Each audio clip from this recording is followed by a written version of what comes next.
달러가 오르고 있다는 말을 들었을 때 당신은 아마 이렇게 생각했을 겁니다. 1,400원대? 뭐 환율이라는 게 오르락내리락 하겠지. 하지만 지금 우리가 마주한 숫자는 단순한 등락이 아닙니다.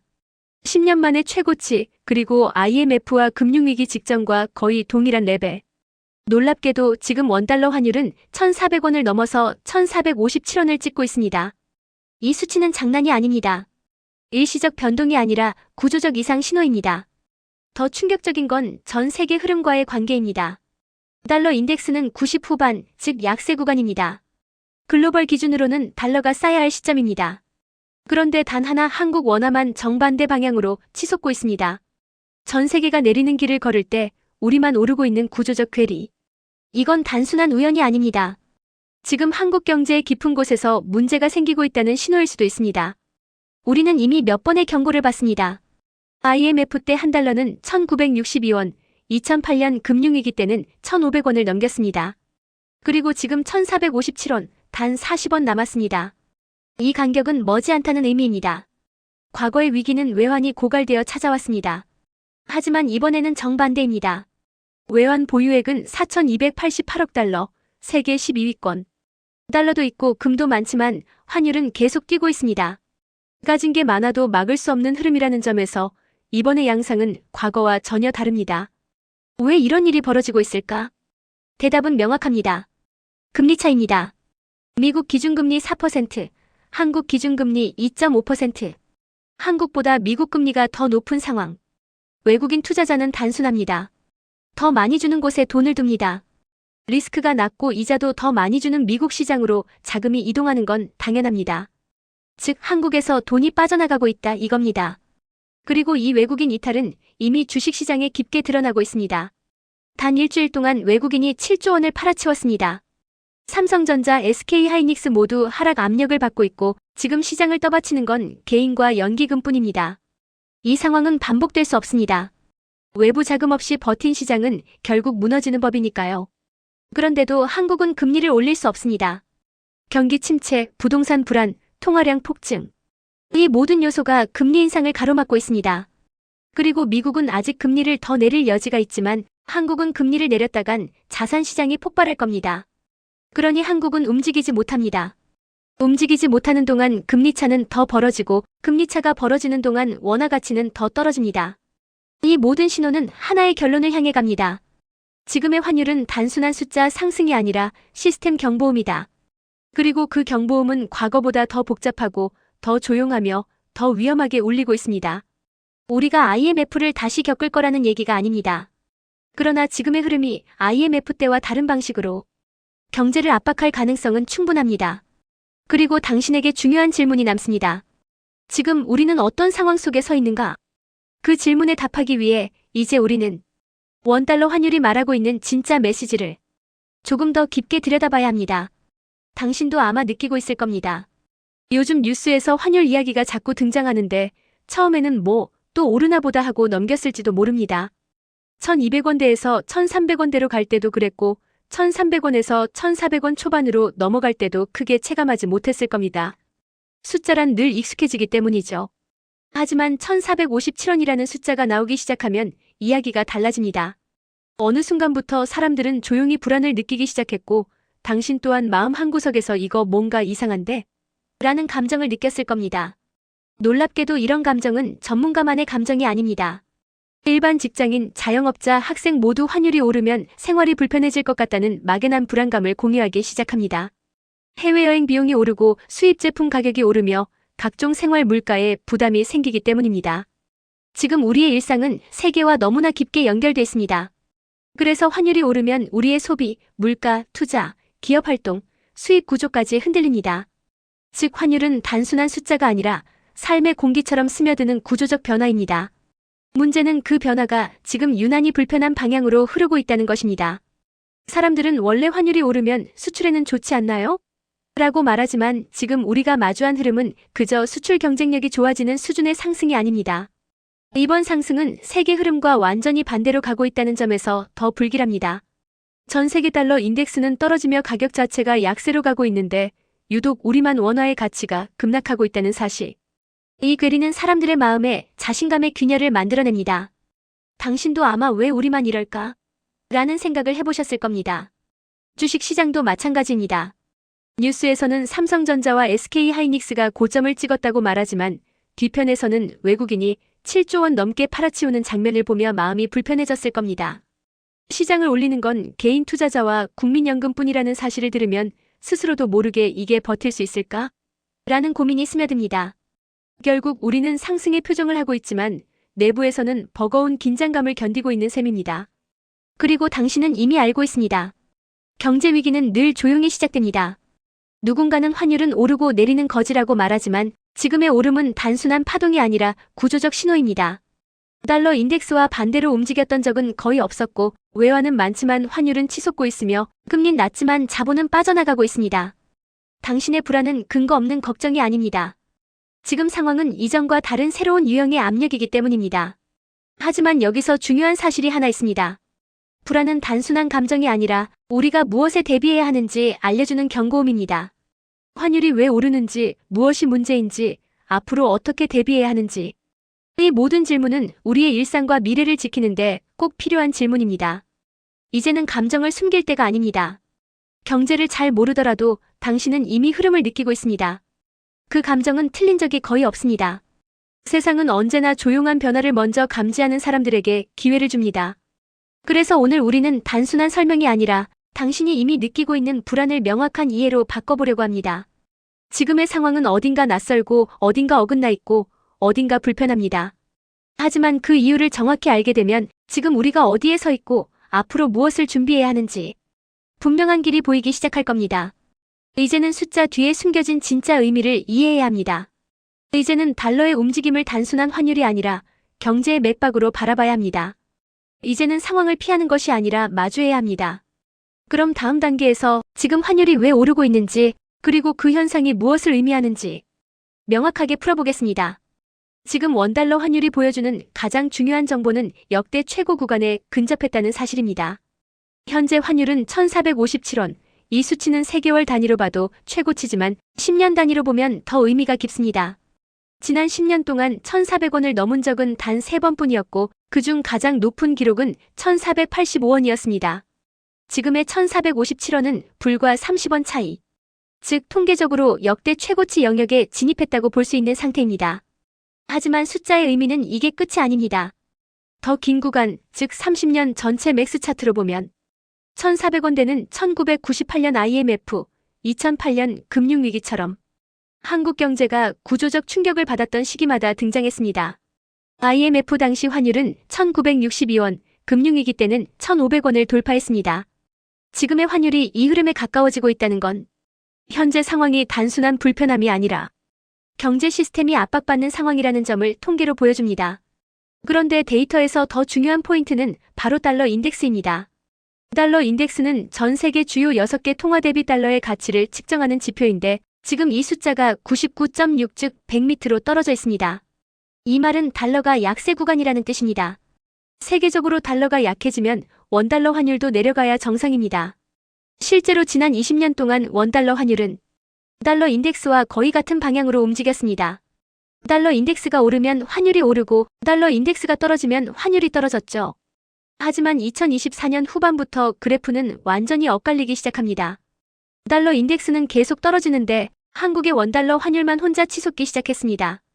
그리고 2025년 들어서는 두 그래프의 방향이 정반대가 되었습니다. 이런 괴리는 거의 보기 드문 현상입니다. 세계 달러 가치와 한국 원화 가치가 따로 노는 구조. 이것이 지금 우리가 보고 있는 가장 심각한 신호입니다. 그러면 달러가 부족해서 환율이 오르는 건가?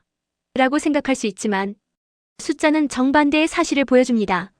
한국의 외환 보유액은 4,288억 달러, 전 세계 기준 약 12위에 해당하는 매우 높은 수준입니다. IMF 당시엔 달러가 부족해서 환율이 폭등했지만 지금은 달러도 충분하고 금 보유량도 적지 않습니다. 즉 외환 부족형 위기가 아니라는 점이 명확합니다. 그렇다면 무엇이 문제인가? 데이터는 하나의 답을 가리킵니다. 바로 한미 기준금리의 격차입니다. 미국 기준금리 4.0%, 한국 기준금리 2.5%. 이 격차는 투자자 입장에서 매우 명확한 신호입니다. 더 높은 이자를 주는 곳으로 이동한다. 전 세계 자본은 위험 대비 수익률을 따지고 움직입니다. 과거엔 한국이 미국보다 금리가 높은 시기도 많았고, 그래서 외국인 자금이 자연스럽게 유입되었습니다. 하지만 지금은 정반대입니다. 미국의 이자가 훨씬 높고 경제 규모도 크고 기축 통화 국가입니다. 외국인 입장에서 한국 원화를 들고 있을 이유가 사라진 겁니다.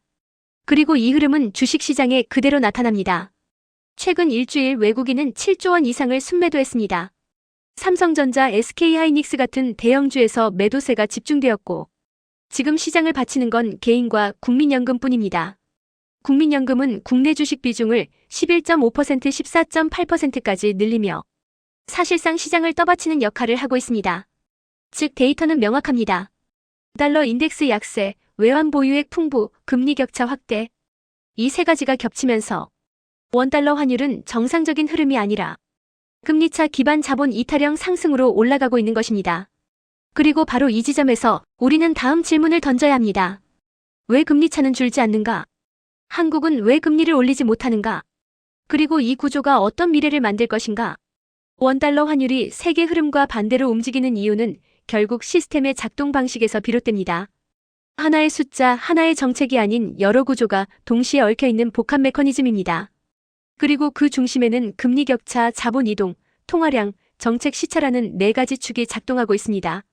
이 네 가지가 실시간으로 서로 피드백을 주고받으며 시장을 흔드는 것이죠. 먼저 가장 중요한 요소는 금리 격차의 확대입니다. 미국은 기준금리 4.0%, 한국은 2.5%. 이 격차는 단순한 1.5% 차이가 아니라 투자자에게 어디가 더 안전하고 어디가 더 보상적인가를 알려주는 신호 체계입니다. 이 신호는 실시간으로 작동합니다.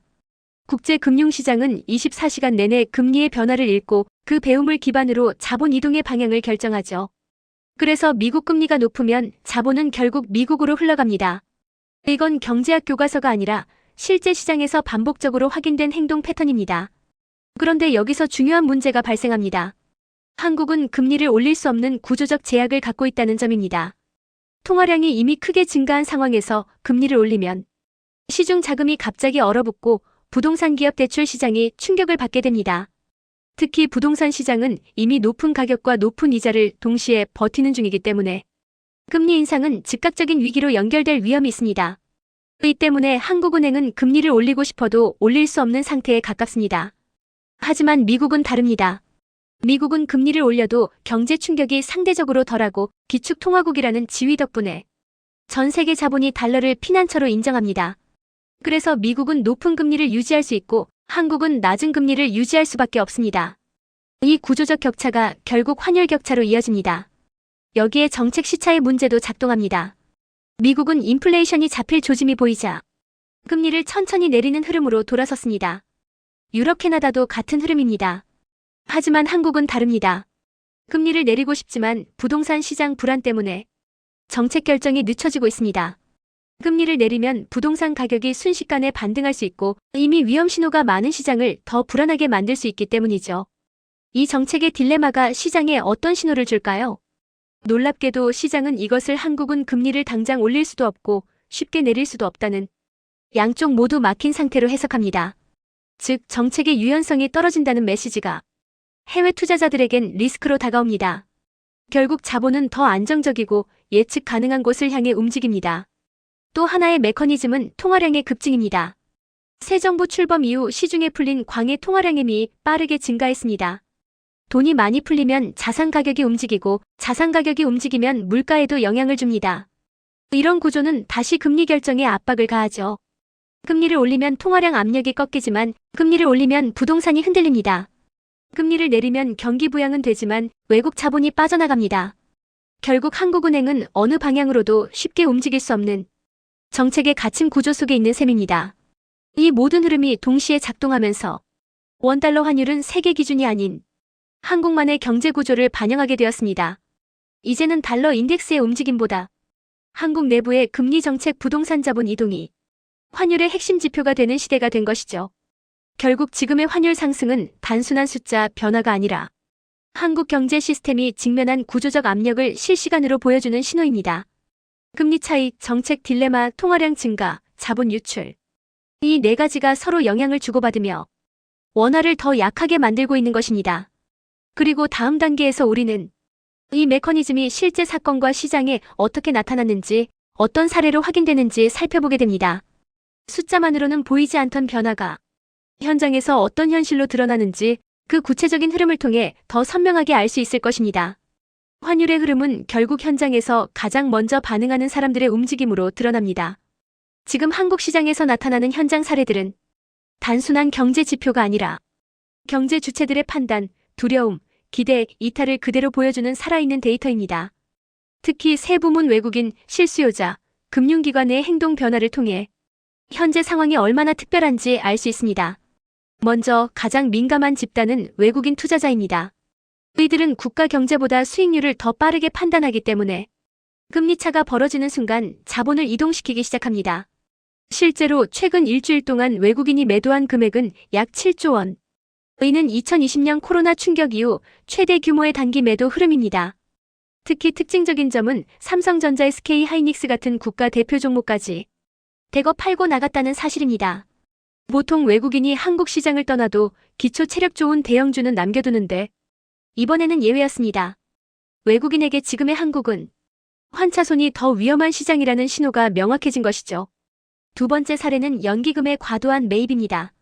보통 국민연금은 국내 주식 비중을 1112% 선에서 유지해왔습니다. 안정적 배분 전략 때문이죠. 그런데 지금은 비중이 14.8%까지 뛰었습니다. 이는 연기금이 시장의 마지막 매수자 역할을 하고 있음을 의미합니다. 외국인이 팔고 나간 자리를 국내 기관이 떠받치고 있다는 뜻인데 이 흐름은 2008년 금융위기, 2020년 코로나 때도 비슷했습니다. 즉 시장이 상당히 불안정할 때 나타나는 전형적인 패턴이 지금 한국 시장에서 그대로 재현되고 있는 것입니다.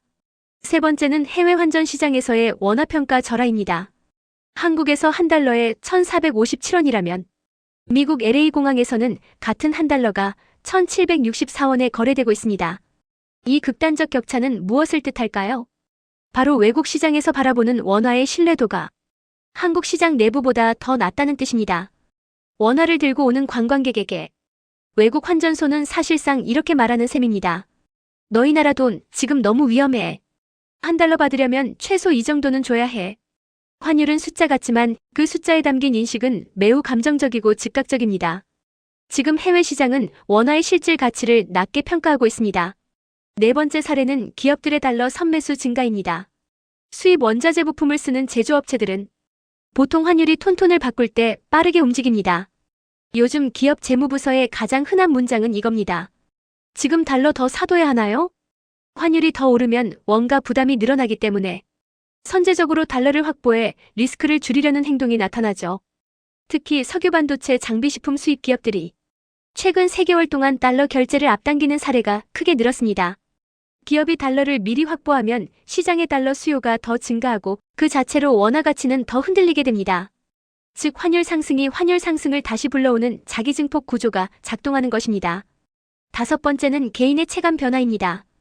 해외여행 커뮤니티에서 지금 환전하면 미친 거냐는 글이 쏟아지고 사업자들은 수입 원가가 한 달마다 변한다고 말합니다. 이미 일부 식품 의류업계는 환율 부담을 가격에 반영할 준비를 하고 있습니다.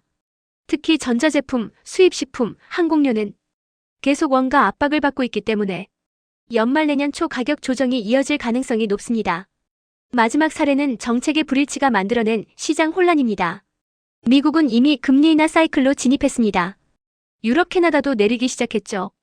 그런데 한국은 부동산 시장 때문에 금리를 내릴 수 없습니다. 그러다 보니 금리 격차는 더 벌어지고 정책 방향은 멈춤 상태가 되고 시장 불확실성은 점점 더 커지고 있습니다. 이런 정책 공백은 시장의 가장 큰 악재 중 하나입니다. 투자자는 불확실성을 가장 싫어하기 때문이죠. 결국 이 모든 사례는 하나의 메시지를 향해 수렴합니다. 지금의 환율은 단순한 숫자가 아니라 한국 경제 내부 구조가 흔들리는 신호다.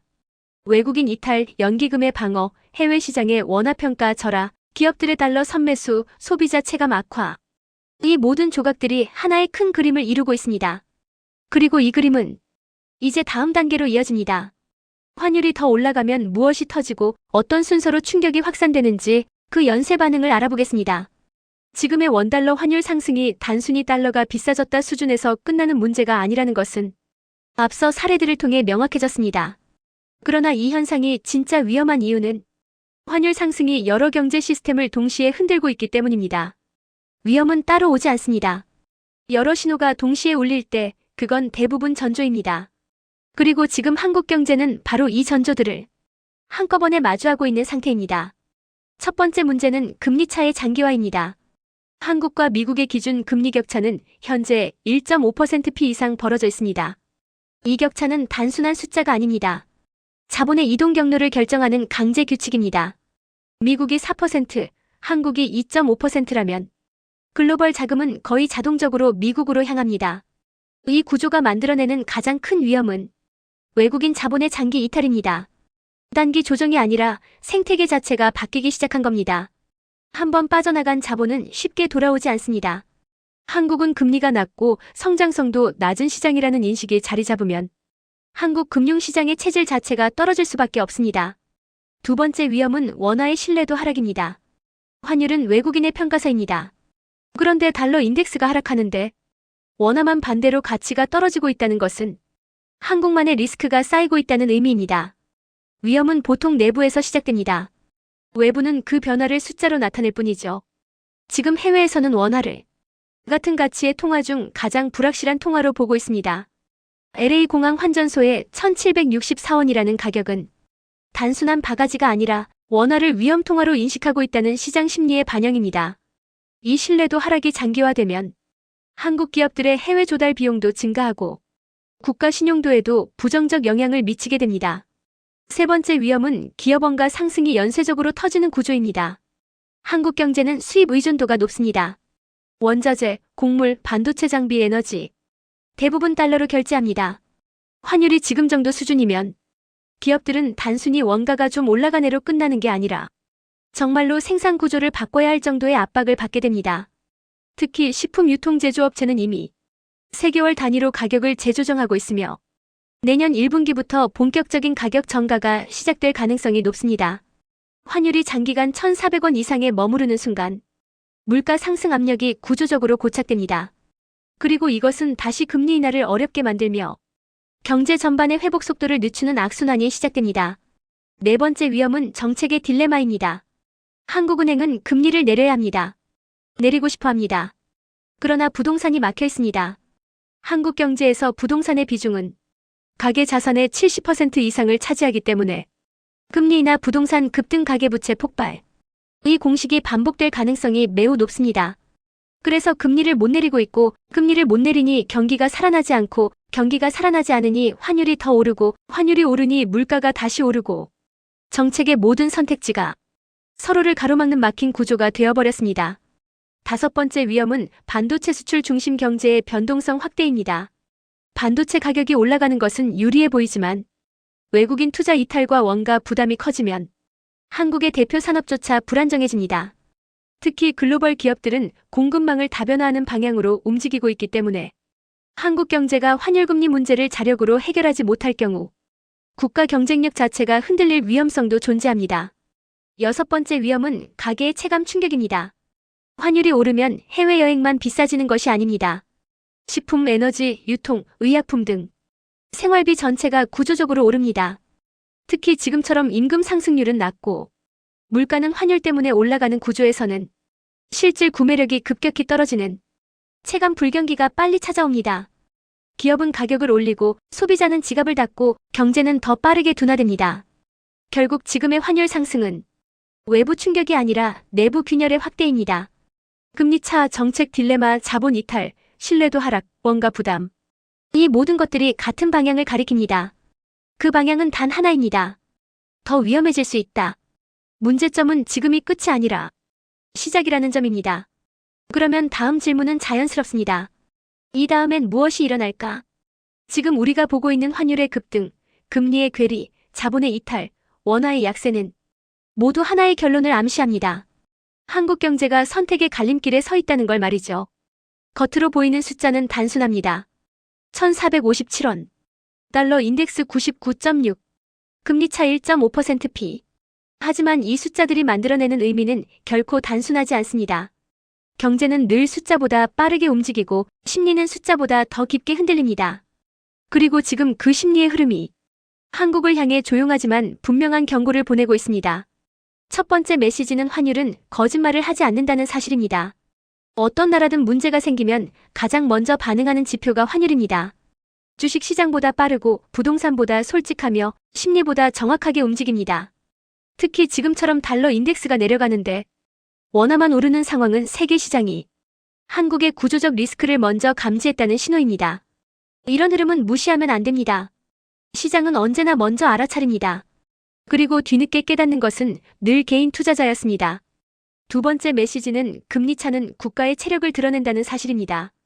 금리차가 있다는 건 단지 숫자의 괴리가 아닙니다. 우리를 신흥국처럼 본다는 의미이며 안전자산이 아니다라는 평가입니다.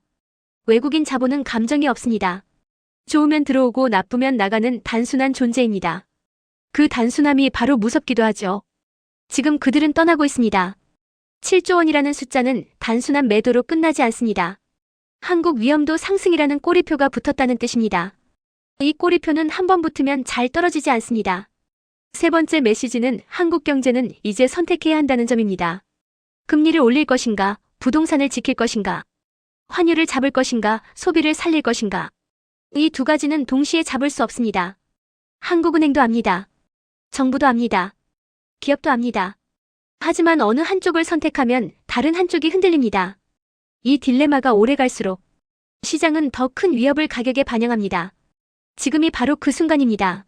네 번째 메시지는 개인은 더 빠르게 움직여야 한다는 점입니다. 경제 위기는 뉴스로 처음 알게 되는 순간 이미 늦어 있습니다.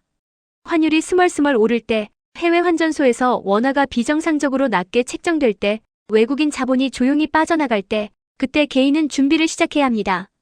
지금은 바로 그런 시기입니다. 그렇다면 우리는 무엇을 해야 할까요? 답은 두 가지 방향으로 나뉩니다. 첫째, 자산의 구조를 다시 점검해야 합니다. 한국 경제의 변동성이 커지는 시기에는 달러 비중 1020% 유지 전략이 의미를 가집니다. 이건 투기가 아니라 환율 방어를 위한 보험에 가깝습니다. 원화 약세가 장기화될수록 달러 자산의 비중은 위기에서 갑옷처럼 작동합니다. 주식, 부동산, 예금 올린의 시대는 끝났습니다. 통화 분산은 선택이 아니라 생존 전략입니다. 둘째, 환율의 흐름을 꾸준히 관찰해야 합니다. 환율은 단기 뉴스가 아니라 가계의 실질 구매력, 기업의 원가, 정부의 정책 여력까지 결정하는 핵심 지표입니다. 1450원대는 단순한 숫자가 아닌 구조적 위험의 경계선입니다. 이 선을 다시 넘으면 물가 수입 전 기요금 유통 가격까지 전방위적 충격이 동시에 다가옵니다. 그런 파도는 피하는 사람만 살아남습니다. 경제는 늘 흔들립니다. 하지만 흔들림 속에서 방향을 읽는 사람만 다음 시대를 준비할 수 있습니다. 기억하세요. 환율은 경제의 체온이고 금리는 경제의 맥박입니다. 국가의 체온과 맥박이 동시에 흔들릴 때 개인은 더 조용히, 더 빠르게 판단해야 합니다. 오늘 영상을 보신 여러분, 이 변화는 남의 일이 아닙니다. 당신의 통장, 당신의 월급, 당신의 생활비에 곧바로 닿는 현실입니다. 그만큼 꾸준한 관찰과 대비가 필요합니다. 위기는 갑자기 오지 않는다. 항상 조용히 신호를 보내고 그 신호를 읽는 사람이 결국 살아남는다. 미래는 준비하는 사람에게만 기회를 주고 준비하지 않는 사람에게는 비용을 청구한다. 영상이 도움이 되셨다면 기억을 위해 좋아요, 지속적인 경제 체크를 위해 구독, 그리고 주변을 지키기 위해 공유를 부탁드립니다.